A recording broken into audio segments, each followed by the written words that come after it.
제가 르 클레지오의 작품을 소개한다면 본래는 사막을 먼저 소개하는 것이 맞을 겁니다.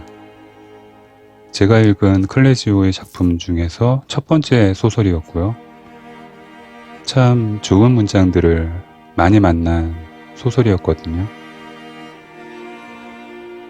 그런데 저는 제가 읽은 책이나 읽던 책을 좋아하는 사람에게 선물하는 습관이 있습니다. 새 책이 아니라 꼭 읽던 책을 주곤 하는데요. 사막을 찾다가 제 사촌 동생에게 선물한 게 떠올랐습니다. 그래서 아직 제 곁에 남아있는 이 홍수라는 작품을 먼저 소개하기로 결정했습니다. 가방 안에서 하도 굴러다니다 보니까 이렇게 책이 장정본인데도 다 떨어졌는데요. 클레지오가 쓴 서문의 제목은 1966년을 추억하며입니다. 이 책이 세상에 나온 해가 되겠죠. 무려 53년 전의 일입니다. 작가는 서문에서 이 소설을 동시대의 사건으로 읽는 것은 여전히 가능하고 21세기의 프랑스 니스와 서울 그리고 파리는 여전히 모순과 불균형을 해결하지 못하고 있으며 젊은이들은 보호막 역할을 해줄 흉벽조차 없이 현실에 도전하고 있다 라고 이야기합니다. 이것이 제가 바로 유튜브에 저의 목소리와 이야기들을 남기는 이유이기도 한데요. 저희 아이들을 위해 그리고 몸과 영혼이 깨져가며 세상에 부딪히고 있는 청춘들을 위해 혹은 여전히 성장하려고 애쓰면서 남은 삶이 정신적으로 또 영적으로 풍요롭기를 바라며 순례를 거듭하고 있는 중년들을 위한 사색의 공간을 만들어 두는 것. 그것이 저의 목적이라면 같은 이유로 클레지오는 홍수라는 작품을 남긴 것이죠.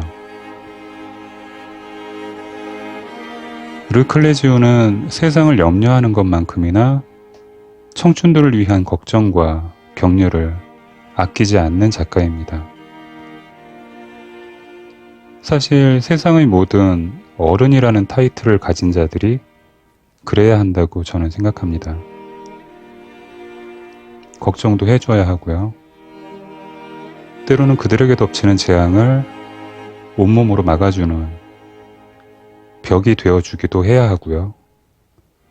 바로 이런 생각이 자기 몸이 부서지도록 가족을 부양하고 자녀를 양육하는 대한민국의 좋은 가장들이 가진 공통점이겠죠. 작품 속으로 들어가 보겠습니다. 맨 처음 구름이 있었다. 바람에 밀려와 산등성이에 걸려 지평선에 머무르고 있는 무겁고 시커먼 구름들이었다.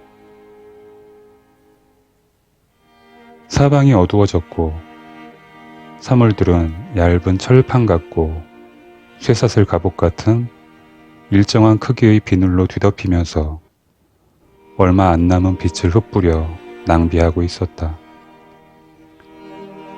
스스로 빛을 발하는 다른 사물들은 희미하게 고통스럽게 반짝이고 있었다. 그것들은 아직 구체화되지는 않았지만 머지않아 도래할 어떤 어마어마한 사건에 완전히 압도당해 있었고 이제 전쟁을 치러야 할 이 적과 뚜렷이 대조가 되면서 우스꽝스럽게 보였다. 프롤로그의 이 대목에서는 전운이 감돕니다. 그런데 묘하게도 세상과 인간의 전쟁이라는 예감이 들고요. 싸워보나 마나 세상의 승리가 당연한 것처럼 힘의 우위가 대조적으로 그려집니다. 주인공의 상태 역시 이번 전쟁에서는 승리할 것 같아 보이지 않습니다. 사람들의 싸늘한 시선을 받으며 나는 회의에 사로잡혔다. 분명히 살아있긴 했지만 나는 여전히 혼돈에 사로잡힌 채 나와 나 자신 사이의 그 영원한 괴리 속에 존재하고 있었다. 나의 머릿속과 사지는 안개가 낀 듯 흐릿했으며 끝없이 되풀이되는 의문은 여전히 해답 없이 남아있었다. 다른 대목을 읽어보겠습니다. 그 침묵은 그의 머릿속과 가슴속에서 요란한 폭포 소리처럼 울려 퍼졌고 숨을 쉬기 시작하면서 깊은 곳을 향해 서서히 움직여갔다. 이제 소리나 빛깔이 차지할 자리는 없었다. 그날 밤 어둠 속에는 엄청난 침묵, 물질에 달라붙은 침묵, 끈적거리는 동체를 지닌 끔찍하고 거대하고 차가운 침묵만이 존재할 뿐이었다. 텅 빈 방에 홀로 남은 당신을 고통으로 신음하게 만들어 결국 죽음으로 몰고 가는 침묵. 네. 사막이라는 작품도 같은 느낌이었지만 클레지오의 글은 소설이라기보다는 시를 읽고 있는 듯한 느낌이 강합니다. 그것이 제가 르 클레지오의 글을 좋아하는 이유이기도 한데요. 제가 고른 다른 대목을 읽어보겠습니다. 빛이 그의 머릿속으로 마치 이번이 처음이라는 듯 쏟아져 들어왔다. 빛은 그의 머리를 불사르며 용암같이 뜨거운 혀로 그의 뇌를 가득 채워 그 속을 완전히 비워냈다. 하얗고 단조로운 소리가 조금씩 몸속으로 들어오면서 그를 지면에서 떼어놓았다.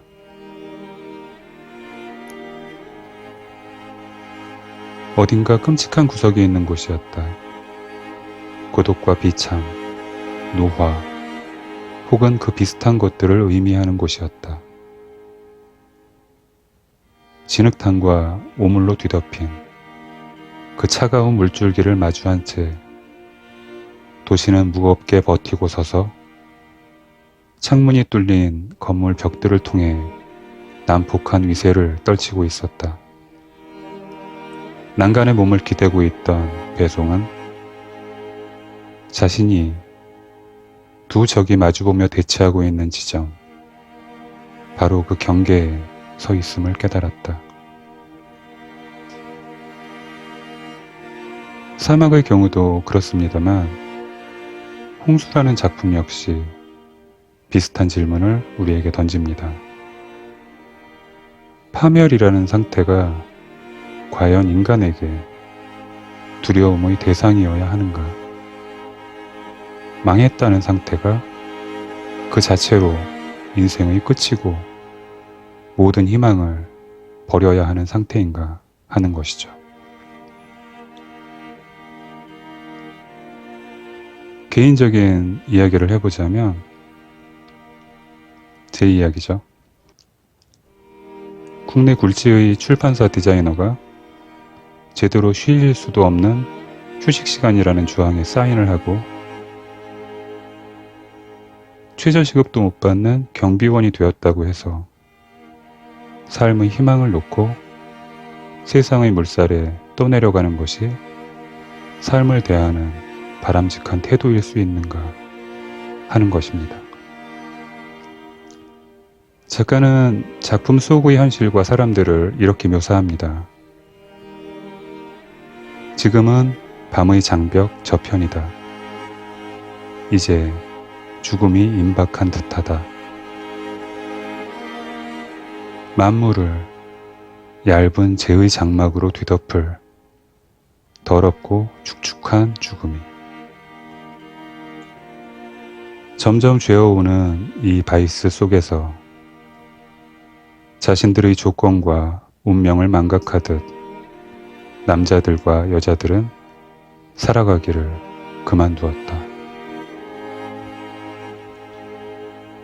또 다른 묘사를 읽어보겠습니다. 나는 도망갈 수가 없다. 땅 위에는 위험이 만연해 있다. 하수구들을 통해 지하실을 따라 그 위험이 둔탁하게 진동하는 것이 느껴진다. 그것은 위험이다. 그것은 우리와 아주 가까운 지옥. 너무 가까워서 지하실에 난 환기창을 통해서도 들어갈 수 있는 지옥이다. 네. 이런 지옥에 던져진 채 마지못해 생존해가는 인간의 삶에 과연 어떤 의미가, 어떤 그럴싸한 의미가, 어떤 긍정적이고 좋은 의미가 있을 수 있을까요? 작가는 이 작품의 에필로그에서 아주 작은 소리를 내는 짧은 문장으로 삶의 의미를 읊조립니다. 그 대목만큼은 여러분들의 작은 행복을 위해서 여기에서 읽지 않고 소리 없는 소리로 남겨두겠습니다.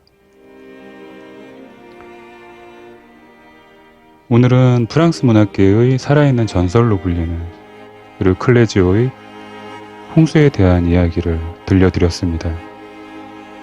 이제는 노인이시지만 여전히 건강한 모습으로 글을 쓰고 계시고요.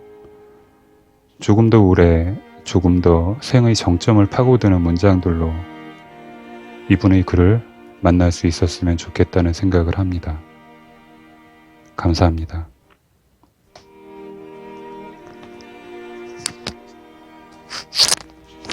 책이 진짜 낡았어요. 책이 정말 낡았습니다. 몇 년을 제 가방 안에서 굴러다니던 몇 권의 책 중 한 권인데요. 한번 읽어보십시오.